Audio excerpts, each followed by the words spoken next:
Hello मेरे प्यारे दोस्तों, नमस्कार। स्वागत है आपका अपने YouTube channel PCM by Pradeep sir में। तो आज हम लेकर के आए हैं 2025 भौतिक विज्ञान यानी कि फिजिक्स का पेपर, जिसका कोड रहेगा हमारा 346 JU। तो जिस किसी का कोड 346 JU हो तो आप वहां से इस पेपर को एनालिसिस कर सकते हैं और देख सकते हैं कि किसके कितने मल्टीपल चॉइस क्वेश्चन सही गए। तो आपको पेपर इधर साइड में देखने के लिए मिल जाएगा। तो सबसे पहले देख लेते हैं हम। तो हमारा इसमें सबसे पहला जो क्वेश्चन दिया गया था वो दिया गया था, एक बेलनाकार बर्तन में खुले सिरे के केंद्र पर क्यों आवेश रखा गया है? तो बर्तन के पृष्ठ पर विद्युत क्षेत्र का फ्लक्स है। तो बर्तन के क्षेत्र पर यहाँ पर हमारा विद्युत फ्लक्स जो हो जाएगा वो हो जाएगा, यू ऑप्शन चला जाएगा हमारा ऑप्शन नंबर सी के साथ। तो वो हो जाएगा हमारा Q/2ε0। तो ये हो जाएगा हमारा क्वेश्चन नंबर सी। तो इसी के अंतर्गत हमारा क्वेश्चन नंबर ख जो दिया गया था, तो वो दिया गया था, पूर्व दिशा में प्रक्षेपित एक इलेक्ट्रॉन चुंबकीय क्षेत्र द्वारा उत्तर दिशा की ओर विक्षेपित हो जाता है। तो चुंबकीय क्षेत्र की दिशा हो सकती है।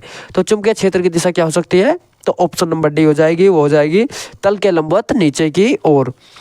तो यह जो क्वेश्चन हो जाएगा वो हो जाएगा, समतल विद्युत चुंबकीय तरंगों के पथ पर एक मुक्त इलेक्ट्रॉन रखा है, इलेक्ट्रॉन गति करना प्रारंभ करेगा। तो ये हो जाएगा हमारा क्वेश्चन नंबर यानी कि ऑप्शन नंबर डी के साथ चला जाएगा। ये हो जाएगा हमारा चुंबकीय क्षेत्र के तल में तथा तरंग संचरण की दिशा में। तो क्वेश्चन नंबर घ जो हो जाएगा हमारा वो हो जाएगा, एक द्विवीय उत्तल लेंस के प्रयोग से क्या था, प्रयोग पृष्ठ के की वक्रता त्रिज्या क्या हो जाएगी हमारी r है। तो उसके पदार्थ का अपवर्तनांक क्या हो जाएगा हमारा, म्यू बराबर कितना है, 1.5 है। तो इसके लिए क्या हो जाएगी हमारी f बराबर क्या हो जाएगा, r के हो जाएगी। तो इसे भी देख लेंगे। और क्वेश्चन नंबर 5 में जो हो जाएगा हमारा, 220 वोल्ट की प्रत्यावर्ती धारा स्रोत का शिखर विभव जो हो जाएगा, तो शिखर विभव जो हो जाएगा हमारा, ये हो जाएगा ऑप्शन नंबर सी यानी कि 310 वोल्ट हो जाएगा।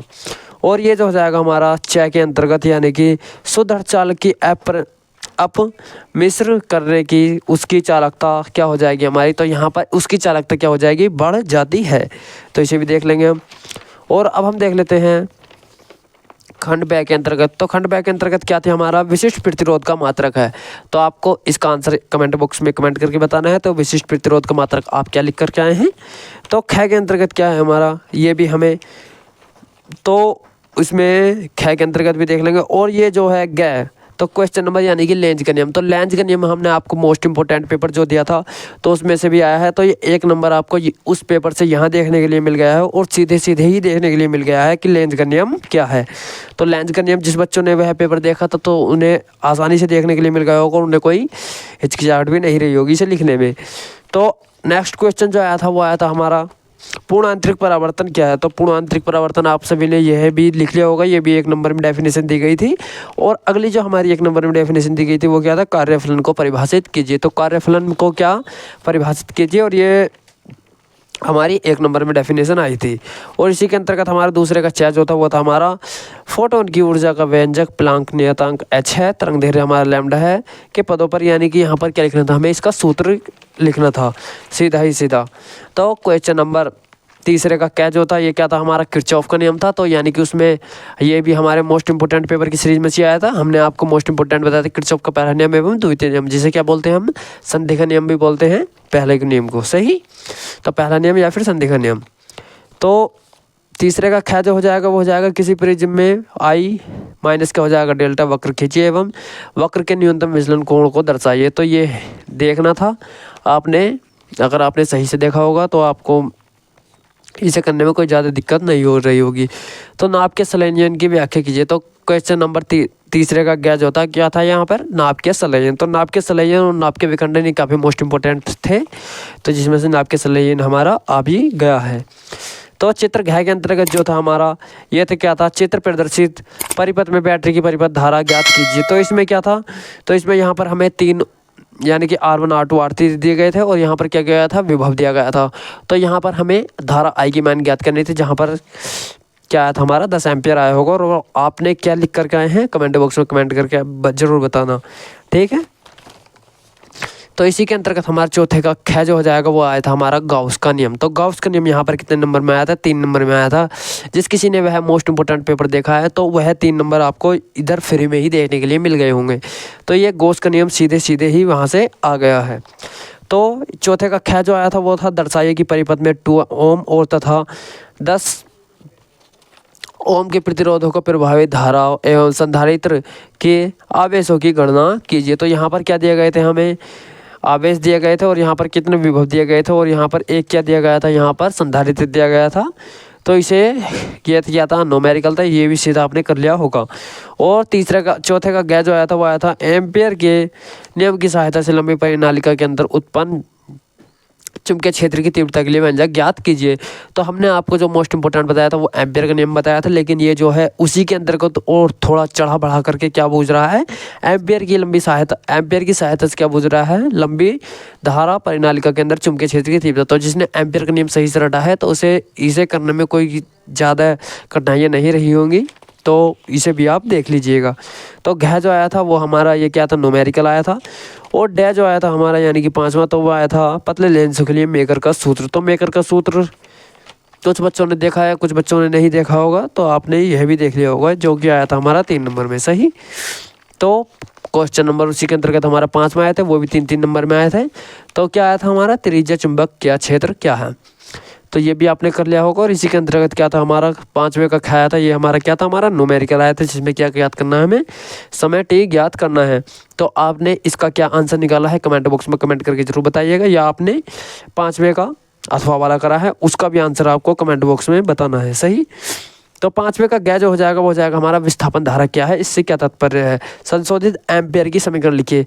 तो यहाँ पर हमें विस्थापन की धारा बूझी थी और एम्पियर की समीकरण बूझी थी। तो एम्पियर का नियम हमने आपको पहले ही बता दिया था, एम्पियर का नियम हमने मोस्ट इंपोर्टेंट बताया था और आपको सिद्ध करने के लिए भी बताया था। तो एम्पियर की समीकरण आपसे यहाँ भी पूछ ली गई है 1.5 नंबर में, और विस्थापन धारा क्या है ये 1.5 नंबर में यहाँ पर भी पूछ लिया गया है।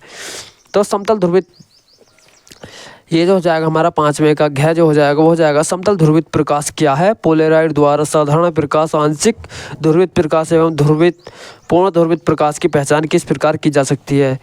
तो जिस किसी ने यह पोलराइड वाला चैप्टर सही से पढ़ा है तो आपको यह क्वेश्चन करने में कोई आसानी नहीं रही होगी।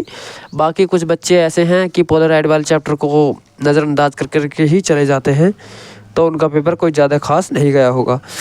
तो इसी प्रकार 5वें का डे चला जाएगा, ये भी हमारा क्या था, वो था गति, इसमें क्या थी हमारी गतिज ऊर्जा ज्ञात करनी थी। तो यहाँ पर हमें लैम्डा दिया गया था और यहाँ पर क्या दिया गया था, हमें कार्यफलन 1.9 इलेक्ट्रॉन वोल्ट दिया गया था। तो आपका इसका क्या आंसर आया था आप उसे भी कमेंट बॉक्स में कमेंट करके बता सकते हैं। तो अब आ जाता है हमारा खंड ये, तो खंड ये के अंतर्गत क्या था, आवेशित संधारित्र की स्थितिज ऊर्जा के लिए व्यंजक प्राप्त कीजिए, प्रदर्शित कीजिए कि आवेशित संधारित्र की प्लेटों के मध्य विद्युत क्षेत्र की ऊर्जा घनत्व 1/2 μ0 E का स्क्वायर होता है। तो हमने आपको इसमें मोस्ट इंपोर्टेंट पेपर में जो तो बताया था वह स्थितिज ऊर्जा U के लिए व्यंजक प्राप्त कराया था, लेकिन इसमें जो है इसमें थोड़ा और चढ़ा बढ़ा करके इसमें धारा घनत्व भी बूझ लिया है। तो इसमें यानी कि उसने 2.5 नंबर बांट दिए हैं, तो उसे भी आप देख लीजिएगा सही। और इसी के अंतर्गत जो हमारा अथवा में यहाँ पर क्वेश्चन दे रखा था तो उसे भी आपने देख लिया होगा। तो अब आ जाता है हमारा क्वेश्चन नंबर 7। तो क्वेश्चन नंबर 7 क्या है हमारा, तरंगराग यानी कि तरंगराग की परिभाषा दीजिए। तो तरंगराग हाइगेंस का द्वितीयक तरंगिका सिद्धांत के अपवर्तन की व्याख्या कीजिए। तो हाइगेंस का द्वितीयक तरंगिका सिद्धांत जो हमने आपको सेकंड पीडीएफ दी थी, तो सेकंड पीडीएफ के अंतर्गत हमने सेकंड बुक के मोस्ट इंपोर्टेंट बताए थे, तो उसमें से हमने हाइगेंस का द्वितीयक सिद्धांत बहुत ही मोस्ट इंपोर्टेंट बताया था और जो कि इसमें पेपर में देखने के लिए मिला भी है। तो हमने हाइगेंस के द्वितीयक तरंगिका के सिद्धांत को ही मोस्ट इंपोर्टेंट बताया था, तो लेकिन इसने थोड़ा और जोड़ दिया है 2.5 नंबर में, वो क्या है, तरंगराग को परिभाषित कीजिए। तो तरंगराग को परिभाषित कीजिए यानी कि 2.5 नंबर हमें यहाँ से मिल गया होगा। और अगर आपने उससे ही रिलेटेड कुछ लिख दिया होगा तो तरंगराग, तो आपको यहाँ पर 1.5 से 2 नंबर आपको यहाँ भी देखने के लिए मिल जाएगा। और इसी के अंतर्गत हमें अथवा में क्या आया था, दूरदर्शी अभिदृश्य नेत्रिका के लेंस की फोकस दूरी। तो ये क्या आया था हमें, ये एक न्यूमेरिकल आया था। तो यहाँ पर लेंस की क्या करी थी, बीच की दूरी तथा आवर्धन क्षमता, तो क्या करनी थी, यहाँ पर ज्ञात करनी थी। तो आपका क्या आंसर आया था कमेंट बॉक्स में कमेंट करके हमें जरूर बताइएगा। तो क्वेश्चन नंबर 8 जो हो जाएगा हमारा, हाइड्रोजन परमाणु के लिए बोहर की अभिधारणाएं लिखिए। तो बोहर का परमाणु मॉडल, तो यानी कि बोहर का परमाणु मॉडल भी आ गया है। तो बोहर का परमाणु मॉडल भी मोस्ट इंपोर्टेंट तो खैर नहीं था, लेकिन इस बार ये आ चुका है। तो आपने इसे भी देख लिया होगा और आपने इसे भी कर लिया होगा।